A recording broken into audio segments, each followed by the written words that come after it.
सुप्रभात बच्चों, Poddar group of education की ऑनलाइन क्लास में आपका स्वागत है, अभिनंदन है। हम पिछले वीडियो में चर्चा कर रहे थे भारत में शासन, और भारत में शासन हमने संसद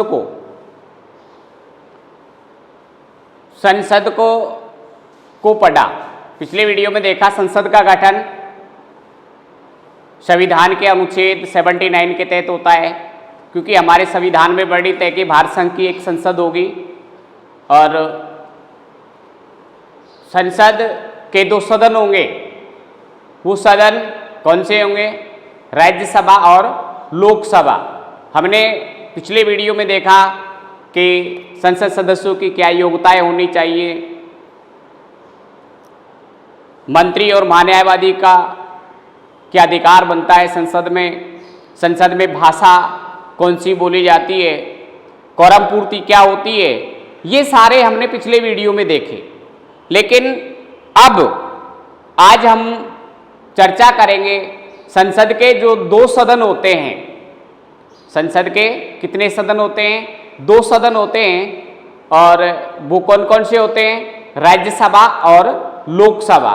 तो आज हम संसद के उच्च सदन यानी राज्यसभा के बारे में चर्चा करेंगे, और राज्यसभा के गठन के बारे में, राज्यसभा के गठन के बारे में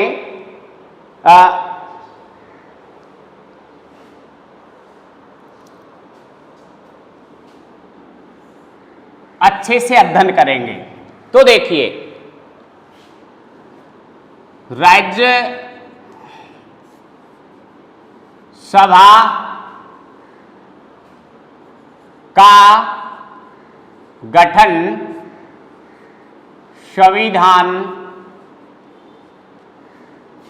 के अनुच्छेद 80 के तहत होता है। ठीक है भाई। राज्यसभा, यदि आपसे कोई पूछे कि राज्यसभा का गठन संविधान के किस अनुच्छेद के तहत होता है, तो आप बताओ कि राज्यसभा का गठन संविधान के अनुच्छेद 80 के तहत होता है। अनुच्छेद किसके तहत होता है? 80 के तहत होता है। अब देखिए, राज्यसभा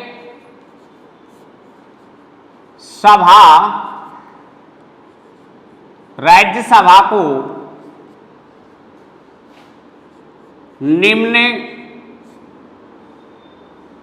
नामों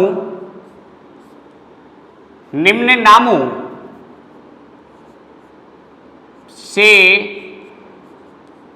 जाना जाता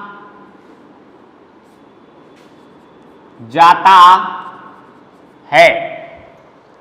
राज्यसभा को निम्न नामों से जाना जाता है। नंबर 1,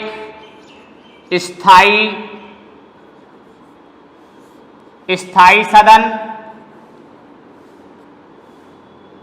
नंबर 2, उच्च सदन।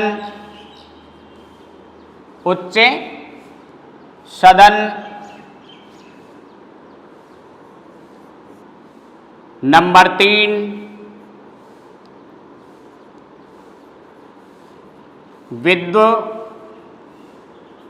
विद्वानों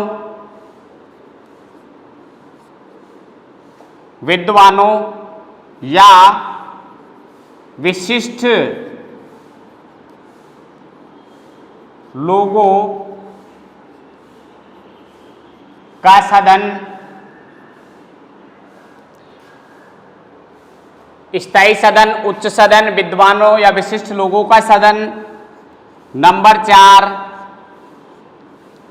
राज्यों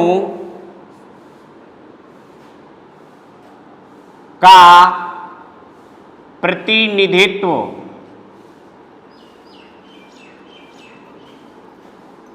करने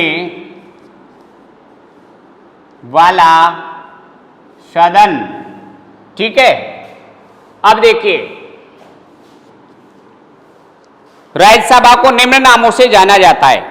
राज्यसभा को निम्न नामों से जाना जाता है। तो देखिए, स्थायी सदन भी राज्यसभा का नाम है, उच्च सदन भी राज्यसभा का नाम है, विद्वानों या विशिष्ट लोगों का सदन भी राज्यसभा को कहते हैं, और राज्यों का प्रतिनिधित्व करने वाला सदन भी किसको कहा जाता है? राज्यसभा को कहा जाता है। तो ये हुए राज्यसभा के नाम, और राज्यसभा को इन नामों से जाना जाता है।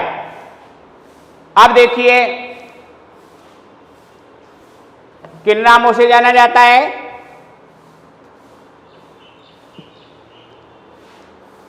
इन नामों से। यदि आपसे कोई पूछे कि राज्यसभा को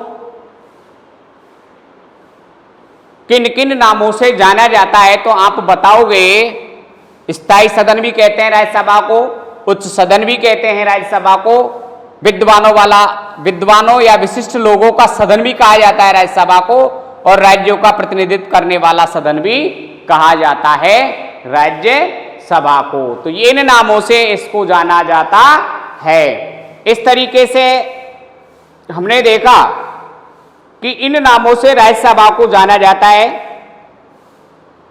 अब देखिए,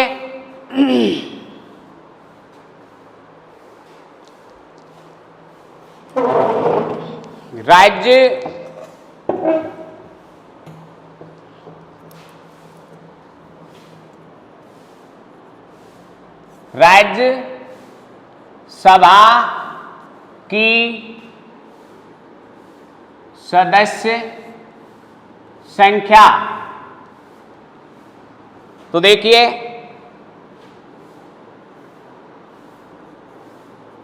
राज्यसभा की अधिकतम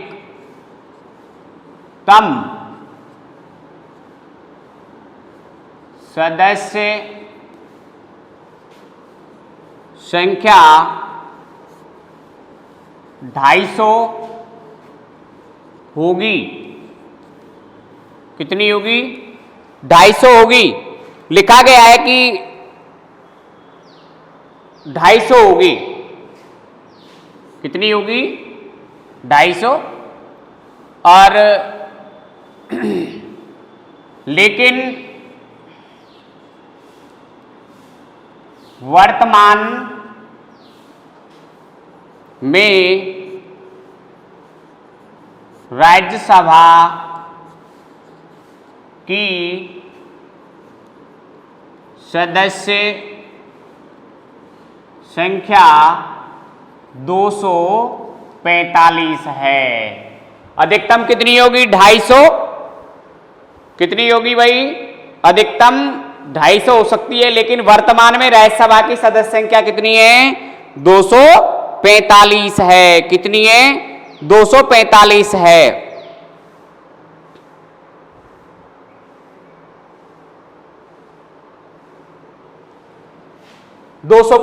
है। अब देखो, इन 245 में से 245 में से 229 का 229 सदस्यों का निर्वाचन होता है। कितना? 229 सदस्यों का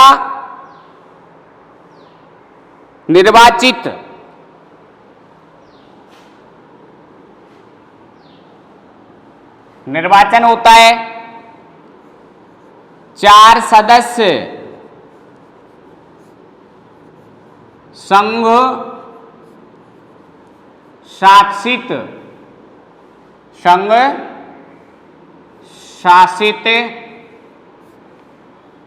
प्रदेशों से आते हैं। कहां से आते हैं? संघ शासित प्रदेशों से आते हैं 4 सदस्य।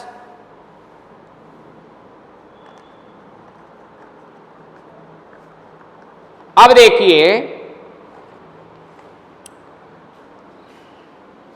ये हो गया।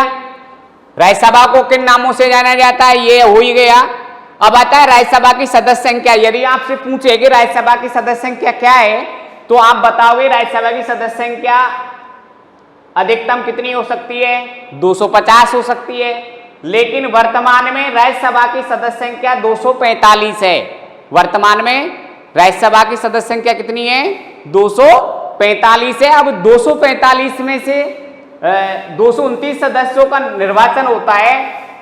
4 सदस्य कहां से आते हैं, संघ शासित प्रदेशों से आते हैं, जिनमें 2 पांडिचेरी और 2 दिल्ली से, 2 पुडुचेरी और 2 सदस्य दिल्ली से आते हैं। बाकी के कई ऐसे राज्य हैं जहां एक एक सदस्य भी आते हैं, गोवा, इस तरीके से वहां से एक एक सदस्य आता है। अब देखिए इनमें भी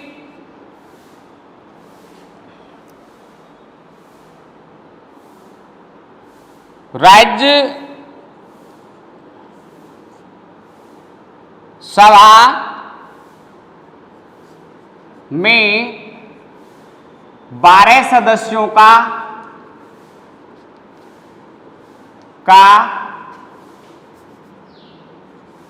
मनोनयन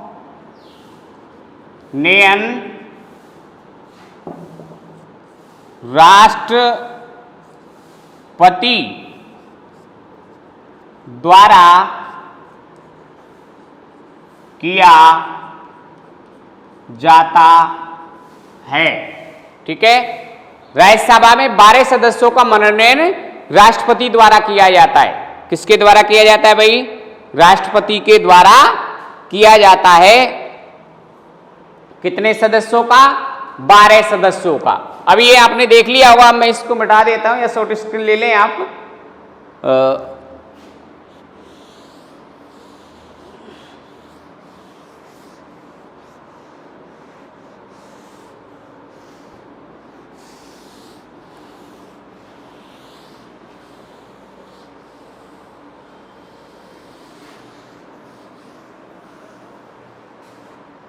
12 सदस्य किसके द्वारा, राष्ट्रपति के द्वारा मनोनीत होते हैं। और ध्यान रहे ये मनोनयन की जो व्यवस्था ली है,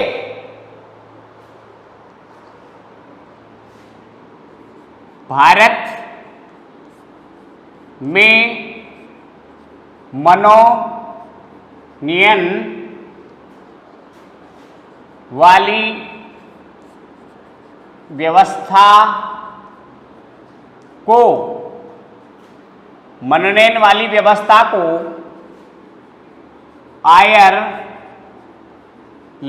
के संविधान से लिया गया है।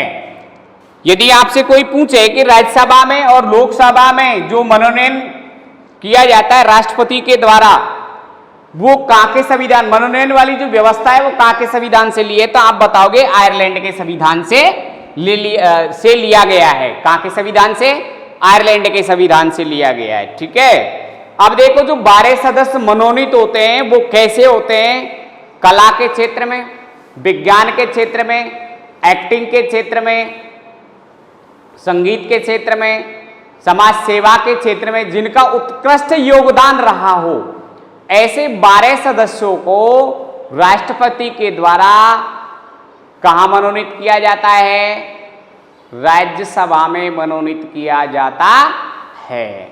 कहां मनोनीत किया जाता है, राज्यसभा में 12 लोगों को मनोनीत किया जाता है राष्ट्रपति के द्वारा। यदि आपसे पूछे कोई कि राज्यसभा में राष्ट्रपति के द्वारा कितने लोगों को मनोनीत किया जाता है, तो आप बताओगे राज्यसभा में 12 लोगों को राष्ट्रपति के द्वारा मनोनीत किया जाता है। कैसे लोग होते हैं वो, तो आप बताओगे कला के क्षेत्र में, विज्ञान के क्षेत्र में, संगीत के क्षेत्र में, एक्टिंग के क्षेत्र में, खेल के क्षेत्र में, जिनका उत्कृष्ट योगदान रहा है, ऐसे 12 लोगों को राष्ट्रपति के द्वारा राज्यसभा में मनोनीत किया जाता है।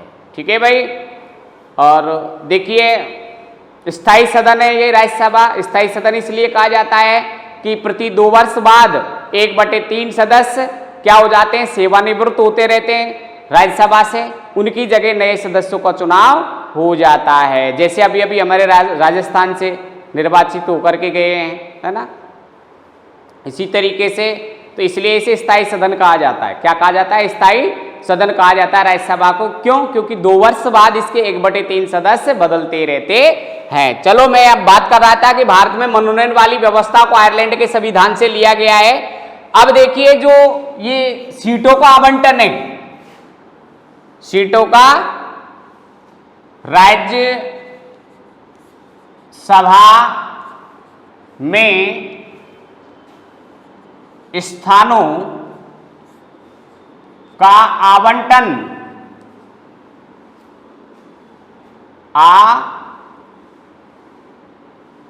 आवंटन जो है,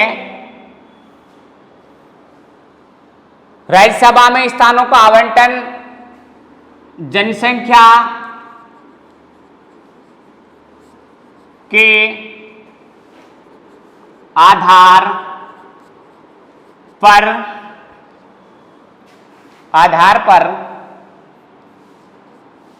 किया जाता है, जो हमारे संविधान की चौथी, कौन सी, संविधान की चौथी अनुसूची में, संविधान की चौथी अनुसूची में वर्णित है। संविधान की कौन सी अनुसूची में, चौथी अनुसूची में वर्णित है। यदि आपसे पूछे कोई कि राज्यसभा में जो स्थानों का आवंटन है, उसका आवंटन संविधान की किस अनुसूची में वर्णित है, तो आप बताओगे संविधान की चौथी अनुसूची में राज्यसभा में जो स्थानों का आवंटन है वह चौथी अनुसूची में वर्णित है, और वो भी जनसंख्या के आधार पर होता है। ठीक है, जहां केंद्र शासित प्रदेशों से जो भी दिल्ली और पांडुचेरी यानी पुदुचेरी को ही 2-2 सदस्य भेजने का अधिकार है, गोवा यहाँ से 1-1 सदस्य जाता है, वो जनसंख्या के आधार पर होता है। ये भी ध्यान रहे, जनसंख्या का आंकड़ा कहाँ से लिया गया, 1971 की जनगणना के आधार पर अभी वो चल ही रहा है, और ये जनवरी 2026 तक रहेगा। उसके बाद परिसीमन होगा, उसके बाद संख्या बढ़ेगी या घटेगी, ये परिसीमन जनसंख्या के आधार पर होगी। बढ़ेगी क्योंकि जनसंख्या बढ़ रही है। ठीक है, तो यदि आपसे पूछे तो ये आप हो ही गया, चौथी अनुसूची में वर्णित है। कौन सी अनुसूची में, चौथी अनुसूची में वर्णित है। अब देखिए, चौथी अनुसूची में वर्णित है। अमेरिका की तरह, जैसे अमेरिका के प्रत्येक कैंट से 2-2 सदस्य जाते हैं, इस तरीके से हमारे यहां से 2-2 सदस्य नहीं जाते, जनसंख्या के आधार पर होता है। लगभग एक राज्यसभा सांसद 10 लाख जनसंख्या का प्रतिनिधित्व करता है, तो उसी आधार पर बांटा गया है। लोकसभा वाला 5 या उसके थोड़ा ऊपर, इस तरीके से जनसंख्या के आधार पर। अब यहां कहा गया है कि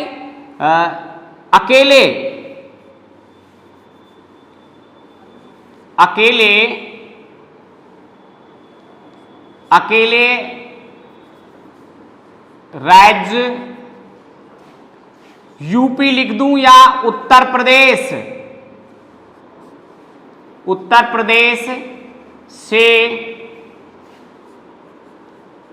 राज्य सभा में 31 सदस्य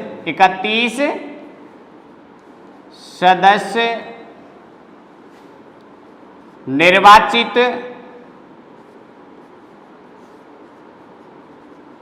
होते हैं।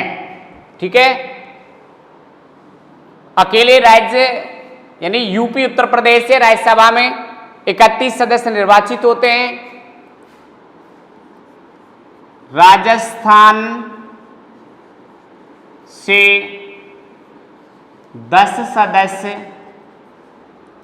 10 सदस्य राज्य सभा में निर्वाचित होते हैं। अब देखो ये निर्वाचित होते हैं, इनका निर्वाचन कैसे होता है? अप्रत्यक्ष रूप से होता है। कैसे होता है भाई? अप्रत्यक्ष रूप से होता है। अप्रत्यक्ष रूप से निर्वाचित होते हैं। कैसे होते हैं? अप्रत्यक्ष।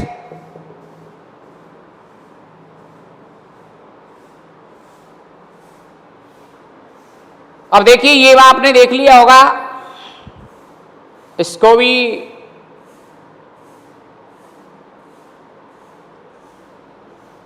मैं बिठा देता हूं।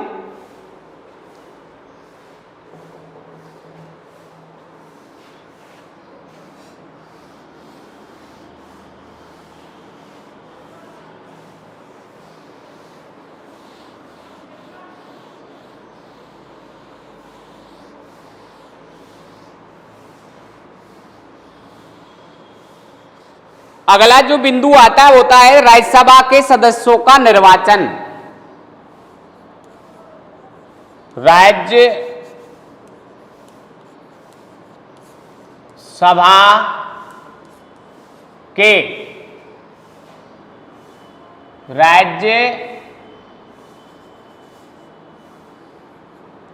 राज्यसभा के सदस्यों का निर्वाचन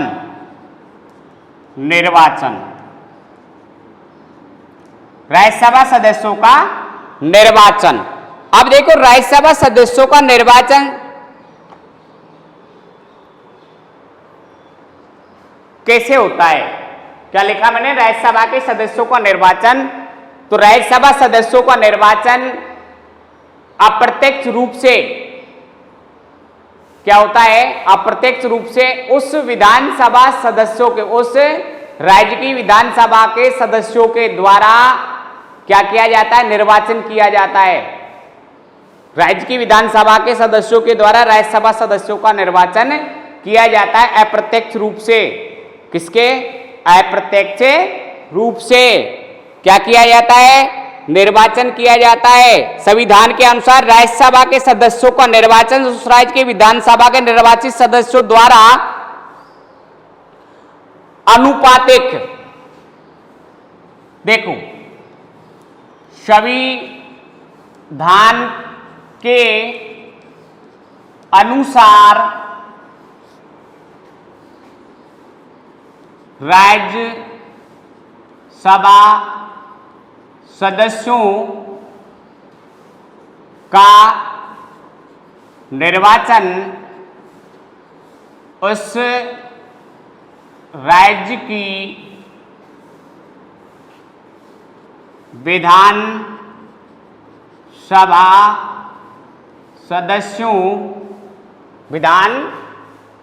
सदस्यों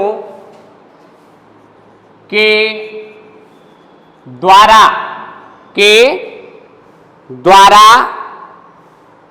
अनुपातिक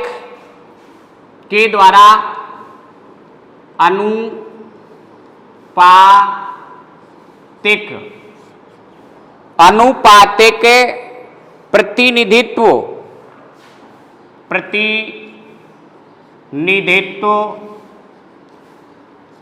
अनुपातिक प्रतिनिधित्व पद्धति के अनुसार, प्रतिनिधित्व पद्धति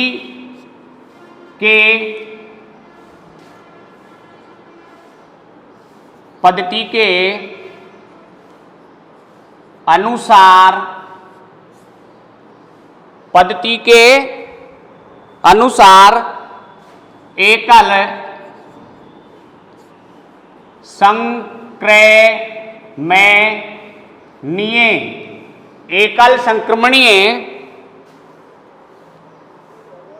एकल संक्रमणीय मत द्वारा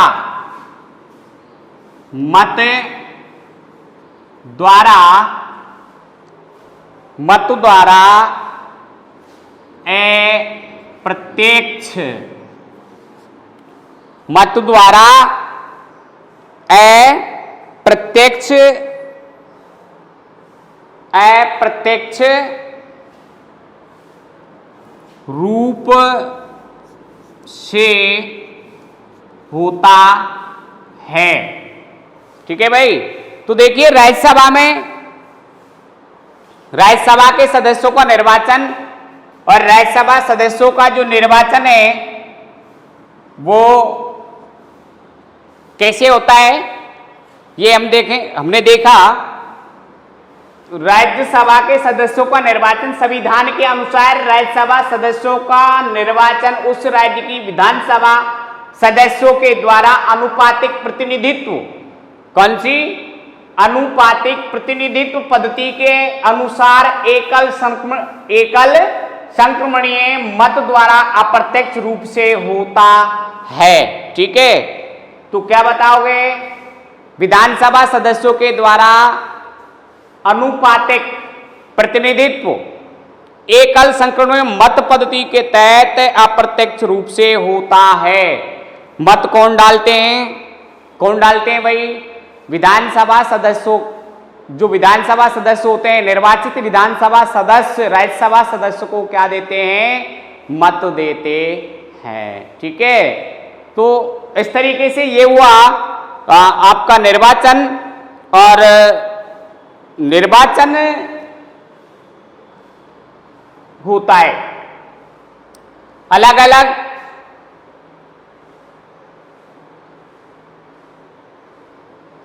अब देखिए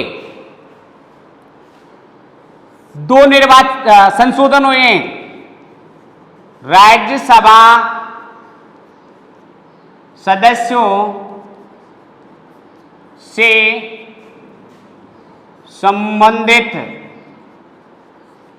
हाल ही में दो संशोधन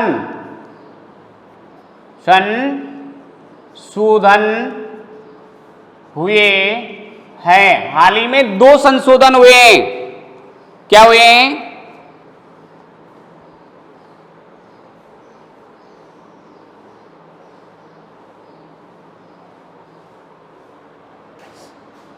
राज्यसभा सदस्यों से संबंधित हाल ही में दो संशोधन हुए हैं। और वो दो संशोधन कौन से हैं? पहला है, इसको मैं मिटा देता हूं, शॉर्ट स्केल लेना चाहे तो ले लें।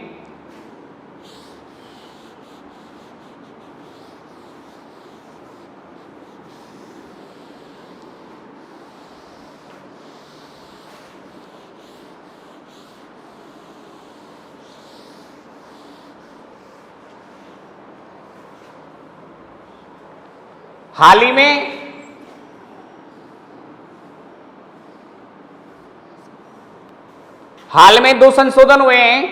पहला है राज्यसभा सदस्य का चुनाव लड़ने वाले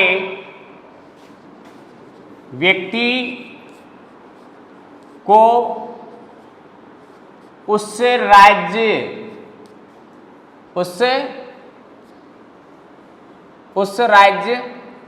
का होने वाली शर्त का निवारण